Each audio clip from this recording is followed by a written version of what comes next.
Capítulo 20, página 209. Punto número 6.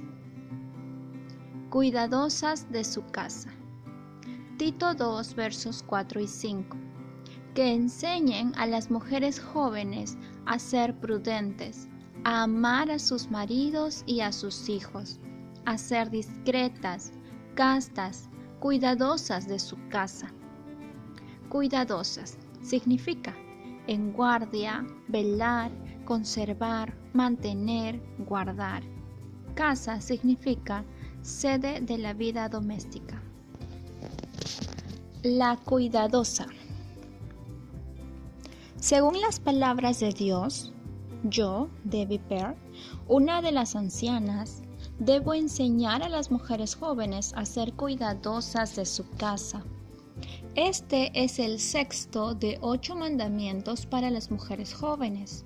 No es una sugerencia, es la voluntad de Dios para las esposas. Recordarán que escribí anteriormente acerca de cómo le pedí a Dios que me enseñara por qué Él usaba la palabra blasfemia para describir las consecuencias de que las mujeres jóvenes no obedezcan a Dios en estas 8 áreas. Dios me enseñó esta lección de la manera siguiente.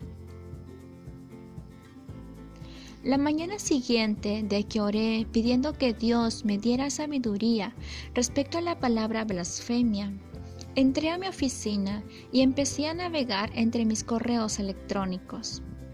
Llegué a uno escrito por un hombre joven a quien conozco muy bien, porque he pasado mucho tiempo con su esposa. Rodaban lágrimas por mis mejillas al leer las palabras trágicas escritas por un joven que había estado sacrificando por llevar el evangelio a la gente de otra nación.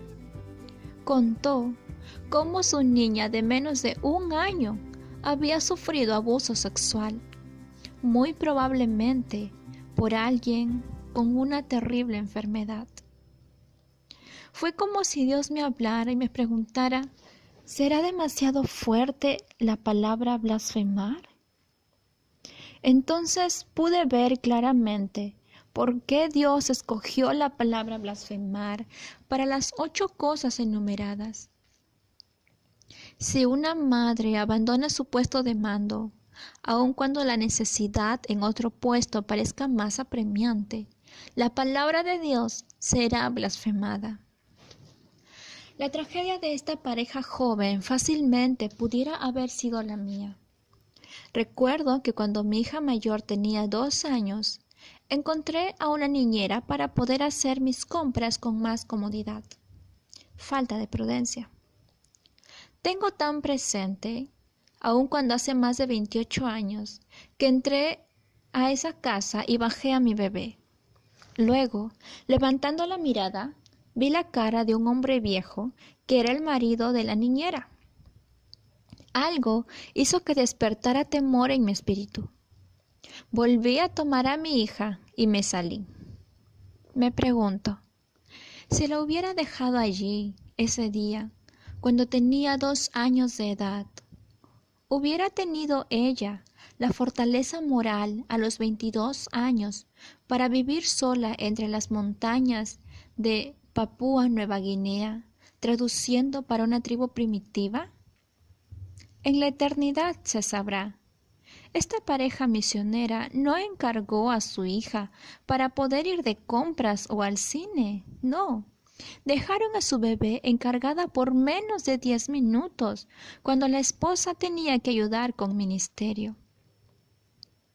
La palabra de Dios es la misma ayer, hoy y para siempre, y habla la misma verdad para toda familia hoy. El lugar de una madre joven es en el hogar, cuidándolo, protegiéndolo, velando por los que le han sido encomendados. Es seguro que de no hacerlo, la palabra de Dios será blasfemada. Aun cuando pudieras desobedecer a Dios sin que produjera consecuencias indeseables visibles, lo único que demostrarías es que Dios es paciente, como lo fue con Israel. Pero el juicio seguramente vendrá. La palabra de Dios enseña lo que es verdad y lo que es correcto. Si ignoras lo que dice Dios, haciendo a un lado las palabras de Dios escritas en la Biblia, estás blasfemando. Estás hablando mal de sus palabras. ¿A quién obedezco? ¿Qué sucede si tu marido te dice que vayas a trabajar y que dejes a tus hijos en guardería o con una niñera en contra de la orden de Dios de que permanezcas en casa? La voluntad de Dios es que una mujer ame y obedezca a su marido, y es la voluntad de Dios que sea cuidadosa de su casa. Entonces, ¿a quién obedeces? Aquí es donde se vuelve vital una firme convicción de fe en Dios. Dios puede obrar de tal manera que puedas obedecer en las dos cosas. Lo importante es tu actitud. Si tienes un corazón entregado a la voluntad de tu marido y un corazón entregado a la obediencia a Dios, será responsabilidad de Dios resolver tu conflicto.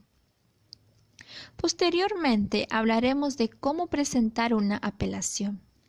Pero por el momento debes entender que si tú estás dispuesta a obedecer en todas las áreas y no desarrollas un espíritu de rebeldía contra tu marido ni contra Dios, será más probable que tu apelación sea atendida.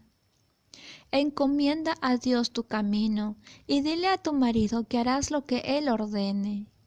Luego, expresa tu preocupación por tus hijos, mostrándole el pasaje bíblico que crea tu dilema. Dile que deseas ayudar con las finanzas y también quieres proteger e instruir a los niños. Pregúntale cómo puedes hacer las dos cosas. Debes tener una actitud de confianza en Él, no de acusación, crítica o juicio. No debe haber ninguna insinuación de ultimátum ni de insurrección inminente. Confianza es la palabra clave. Confía en la sabiduría y dirección de tu esposo. Pregúntale si habrá manera de que permanezcas en casa mientras tú y los hijos realizan alguna actividad que produzca algún ingreso. Pregúntale si habrá manera de reducir los gastos de manera que la familia se pueda sostener con el ingreso de él únicamente. Pide un periodo de prueba. Muéstrale cómo puedes ahorrar, eliminando gastos innecesarios. Compra en tiendas de segunda. Cámbiense a una casa más económica si es necesario. Vendan un automóvil. No compren muebles nuevos. Cuando falla el refrigerador, compren uno usado. No tomen vacaciones costosas. Usen su tiempo de vacaciones para que toda la familia pinte la casa en lugar de contratar a alguien para que lo haga. Pide a una amiga mayor que te ayude a detectar en qué desperdicias dinero. La mayoría de los hombres permitirán que sus esposas se quedaran en casa si la esposa pudiera demostrar que era su convicción de corazón y un deseo puesto por el Espíritu Santo, el de obedecer a Dios en el asunto de la instrucción de sus hijos. Y si ella pudiera aprender a ser más ahorrativa y contenta con lo que tiene. Ora y pide a Dios que cambie el corazón de tu marido y tu situación financiera. Prepárate para un cambio extremo en tu estilo de vida. Dios rescatará al corazón que confía en Él. Salir de casa por teléfono, mail y chat. 1 Timoteo 5:14. Quiero pues que las viudas jóvenes se casen, críen hijos, gobiernen su casa, que no den al adversario ninguna ocasión de maledicencia. La voluntad de Dios para una viuda joven, según el versículo, es que gobierne su casa y que no dé ocasión para que Satanás traiga reproche a la familia. En el versículo anterior, el apóstol Pablo dice lo que estaban haciendo las viudas jóvenes, que permitía que Satanás trajera reproche sobre la familia. Aprenden a ser ociosas, andando de casa en casa, y no solamente ociosas, sino también chismosas y entremetidas, hablando lo que no debieran.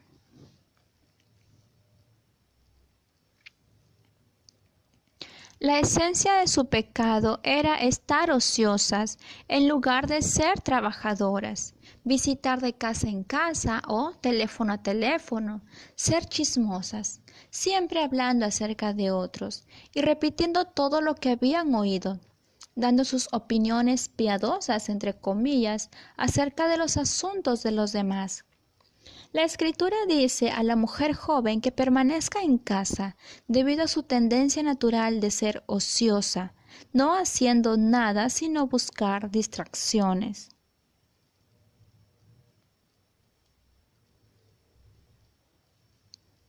Los inventos modernos han provisto maneras de que una mujer permanezca en casa sin ser cuidadosa de su casa. Podemos permanecer físicamente en casa mientras nos desplazamos en espíritu por medio del teléfono o la computadora. No puedes cuidar tu casa y las de todas las demás al mismo tiempo. Mas iglesias e individuos han sido destruidos en el café, por el teléfono y ahora por la computadora que por cualquier otro medio. La mujer virtuosa es corona de su marido, mas la mala como carcoma en sus huesos. Proverbios 12:4. Cuidar la casa es más que permanecer en casa. Es tener un corazón centrado en el hogar. Una ayuda idónea estará ocupada en actividades creativas que representan un auténtico reto para los niños y los inspira. Ella cuidará el hogar de influencias externas y siempre estará vigilando para proteger a los hijos contra las maldades inventadas por ellos mismos. Ella no estará ociosa, ni sus hijos tampoco. Aligerará la carga de su marido, pintando el pasillo y cortando el pasto. Será ahorrativa en todas sus actividades y enseñará a los hijos a deleitarse sirviendo a papá. Conservará el hogar para que cuando papá llegue a casa, llegue a un refugio de paz, amor y orden. Una verdadera ayuda idónea se hace útil a su marido en lugar de perder su tiempo. Reflexiones sobre cuidadosas de su casa. Rasgos de una buena ayuda idónea. Una buena ayuda idónea puede ser encontrada en casa. Toma en serio sus responsabilidades. Conserva seguridad para sus hijos en el refugio donde Dios la ha puesto. Una ayuda idónea teme blasfemar la palabra de Dios. Sabe que todo lo que sembrare, eso también segará. Una buena ayuda idónea está en casa como ángel de la guarda, en la tierra, para sus hijos. Una buena ayuda idónea aprovecha al máximo el uso de su tiempo en la casa, creando un refugio limpio y agradable. Consulta la palabra blasfemar. Aparece 14 veces en la palabra de Dios. Blasfemar es cosa horrenda. Consulta estos versículos y pide que Dios te enseñe a temer ser culpable de blasfemar su palabra por no obedecer los 8 mandamientos dados a mujeres jóvenes en Tito 2. Hospitalidad. La hospitalidad es su manera de que la cuidadosa de su casa ministra a otros. 4 veces en su palabra Dios nos exhorta a usar de hospitalidad en el servicio a otros. Consulta esos 4 versículos y busca maneras de mostrar hospitalidad a otros. Primera de Pedro 4:9. Hospedaos los unos a los otros sin murmuraciones.